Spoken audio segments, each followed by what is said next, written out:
पूछ लीजिए ज्ञान। और जो है इसका पॉइंट ये था कि संत मिलन को चाहिए तजमाया अभिमान, जो जो कदम आगे रखे वो है यज्ञ समान। मतलब जब हम सत्संग में जाते हैं ना तो उस टाइम पहली बात तो ये समझो कि हम किसी के पास जा रहे हैं। अच्छा। और जो कथावाचक होता है ना उसको हमें ऊंच नीच छोटा बड़ा उम्र में कद में ये सब सोचना नहीं चाहिए। और जब सत्संग में जाए तो हमें वहाँ किसी चीज़ का अहंकार ना हो कि हमारे पास तो ये आश्रम से भी ज़्यादा ज़मीन है, या बाबा जी से हम ज़्यादा उम्र के हैं, या हम इतने पैसे वाले हैं, या हमारे पास घर बना है। तो ये इसको कहते हैं संत मिलन को चाहिए तज माया अभिमान। पहले तो ये तू तज ले, तज माया अभिमान, उसके बाद कदम रख। जो जो कदम आगे रख वो है यज्ञ समान। फिर उस कदम का जितना कदम चल के जाएगा ना, चाहे ऑटो से जा, ट्रेन से जा, जहाज से जा, पैदल जा, गिने तो जाते हैं कदमों से, कदमों के हिसाब से, आप ही के कदम के हिसाब से जितने बने, तो वो है यज्ञ समान। और जीवित मरना इसी को कहते हैं कि हम सत्संग में जाए तो घर की टेंशन सारी छोड़ के जहाँ पे गए उसको पहले ध्यान से सुने, ध्यान पूर्वक सुने, फिर उसको समझें, विचार करें। और कुछ ना समझ में आया हो या एक दो अच्छा छूट रहा हो या आपस में सलाह कर ले, उसको समझना, सुन के आना, वो होता है सत्संग सुनना।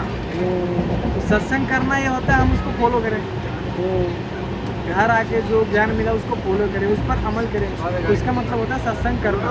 और ये हम नहीं, हमारे गुरु जी बताते हैं, या वेद पुराण जो भी है सब जगह प्रमाण है इसका, यहीं से भी आप जान सकते हैं। तो इसमें हमारे परमात्मा जी की वाणी है, जैसे हमारे गुरु जी बताते हैं। जैसे कुछ लोग ना काउंटर रखते हैं, काउंटर जानते हो किसको कहते हैं?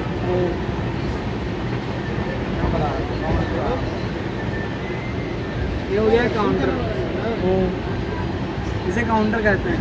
अच्छा। क्योंकि ये कोई भी चीज़ से गिनती कर सकते हो, ये तो काउंटर हो गया। हम इससे मंत्र जाप करते हैं तो इसमें काउंट होता रहता है, ये हमारे लिए सुविधा होती है। ये कितने का था? ये आश्रम में मिलेगा 20 रुपीज़, यहाँ मिलेगा 35। तो कुछ लोग तो माला पहनते हैं गले में, आपने देखा होगा ना महाकुंभ के मेले में भी रुद्राक्ष कोई 11,000 पहन रखा है, कोई 11 ही मन का पहन रखा है, कोई 2-4 पहन रखा है। तो 12 दाना का कंगन तो हम लोग भी पहनते हैं, ये भी पहन सकता है, लेकिन ये चीज़ देखो ना वो दिखाने के लिए नहीं होता है। अब ये काउंटर हम जेब में रखे, ज़रूरत है लगा के मंत्र जाप करेंगे, लेकिन मंत्र जाप काउंटर से नहीं होता है ना, माला से होता है। वो तो अपने मन से होता है, हृदय से है, जब मर्जी मन किया अपने बल जप लिए। जब हमने इसका यूज नहीं करना है, उससे मंत्र जाप नहीं होते। ये बना क्यों है? ये बना इसलिए जैसे 108 चीज होता है एक माले में, रुद्राक्ष या किसी चीज का या प्लास्टिक का, तो हम उसको पूरा कर लेते हैं तो हमें अंदाज होता है 108 बार होगा। तो ये काउंटर है। तो हम इसमें जब 108 हो जाए या 560 या 1000 हो जाए, हमें इतना पता है कि 1000 माला रोज जपना है, तो 1000 हो जाए उसके बाद हम उसको रख लेते हैं जेब में, वो अंदाज पता चल गया। जो उसके बाद करते हैं ना वो तो रूंगे में जा रहा है, मतलब एक्स्ट्रा उसका हम गिनती नहीं करते, लेकिन वहाँ नोट होता रहता है ऊपर, ये सिस्टम वहाँ नोट होता है। लेकिन ये चीज़ देखो ना, ये सुविधा इसलिए कि हमारा कम नहीं हुआ, हमें इतना अंदाज पर कर लिए, उसके ऊपर जितना मर्जी होता रहे। और नाम जपने का कोई लिमिट नहीं है कि बैठ के जाप करो या सो के, लेट के, नहाते खाते, एक ऐसे ही वाणी हमारे गुरु जी बताते हैं। और भी अन्य संतों ने भी बताया है, जैसे बहुत से संत है, नाम भी बता सकता हूँ, देवकी नंदन या जो भी है, सभी ने बताया। शायद जो चले गए शरीर छोड़ के उन्होंने भी बताया, जेल में हो या कहीं भी कोई भी हो, चाहे अभी कथावाचक जो भी है ज्ञान तो दिए हैं हम लोग को। तो उन्होंने जो बातें बता के गई वो कवि जी के दोहे से एक पॉइंट निकाला, कहते हैं नाम उठत नाम बैठत नाम सोवत जागवे, नाम खाते नाम पीते नाम से दी लागवे। मतलब सोते जागते नहाते खाते आप मंत्र जाप कर सकते हो, सुमरन कर सकते हो। और इसका प्रमाण जैसा कि आपने बोला आपके पास गीता है, आपने पढ़ा होगा, याद भी होगा, नहीं पढ़ा होगा तो याद हो जाएगा, शायद अभी याद हो जाए या जाके चेक कर सकते हैं। उसमें भी एक पॉइंट मिलता है, अर्जुन ने जब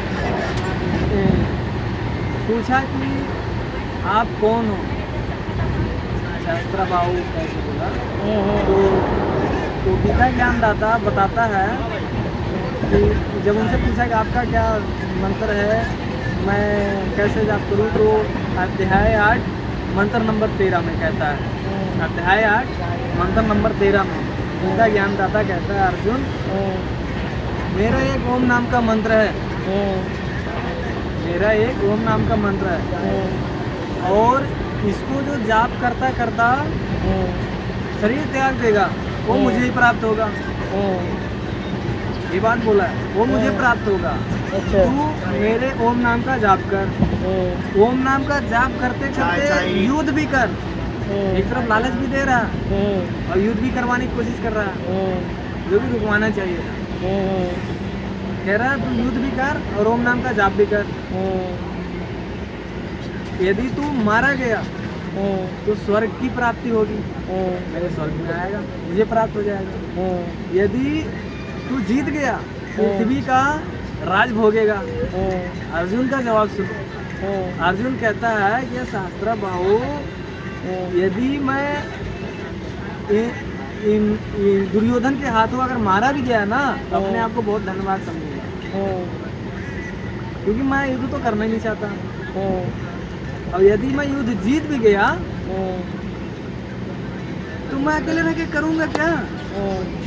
मेरे चाचे, ताऊ, नाती, भतीजे या जो भी उसके रिश्तेदार जो लगते थे, पितामह, सब तो मारे जाएंगे। तो मैं जीत के करूँगा क्या? लेकिन उसको युद्ध करवाना था, तो जहाँ तक उसको लालच दिया गया, जैसे तैसे जुनून जज्बा उसको तैयार किया, खड़ा किया। तो इसमें एक पॉइंट ये मिल गया कि उसने भी बोला है काम करते करते, काम मतलब युद्ध करते करते, बोला युद्ध भी कर और मेरे नाम का सुमिरन भी कर। और ये पॉइंट बोला लास्ट में कि आखिरी श्वास तक सुमिरन करना है, मरते दम तक। यदि तो मेरा मंत्र जाप करते करते ध्यान मुझ में लगा के वीर गति प्राप्त हुआ है, कभी भी मर गया तो मुझे प्राप्त होगा। यानी इसमें देखो सवाल एक होता है, जवाब अनेक होते हैं, सीधा एक ही जवाब होता है। जिसकी इच्छा आपके अंदर है लास्ट अंत में उसी को प्राप्त होगी। उसका कहने का मतलब यही, उसने बोला ना यदि ओम नाम का जाप करते करते वीर गति प्राप्त होगा तो मुझे प्राप्त होगा। यदि मारा गया तो पृथ्वी का राज भोगेगा, तू युद्ध कर, तुझे पाप नहीं लगेगा, ऐसा बोला था उसने। तो पाप तो फिर भी लगा था ना, भंडारा करवाया था, पाप ही लगा था।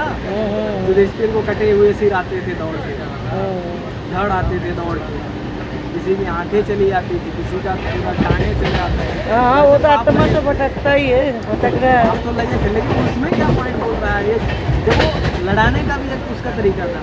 जैसे मर्जी युद्ध करवाना था जो मर्जी, उसने तो यहाँ तक बोल दिया था, गांडीव धनुष भी रख दिया था, बोला था हम लड़ाई करें तो करें कैसे करें, किससे करें, सब तो अपने ही हैं।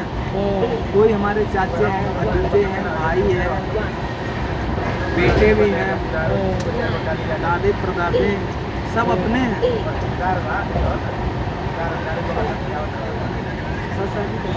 हाँ जी, कैसे हैं आप? हाल चाल सब जैसा भी है परमात्मा की तरफ चल रहा है। और आप कैसे हैं? गाड़ी चल रहा है, ट्रेन में हैं हम लोग, सफ़र कर रहे हैं और ज्ञान का बातें भी सीख रहे हैं, सुन रहे हैं। आवाज़ नहीं आ रहा आपका।